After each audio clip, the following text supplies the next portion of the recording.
Daniel Padilla nagsalita na matapos diimbitado sa kasal nina Dominic Roque at Bea Alonzo.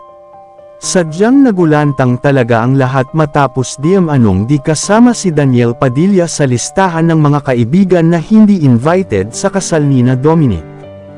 Ayon kasi sa chika may sumandaw ng loob sina Daniel at Dominic noon kaya ito ang dahilan kung bakit hindi sila nagkaroon ng pagkakataon na magbati.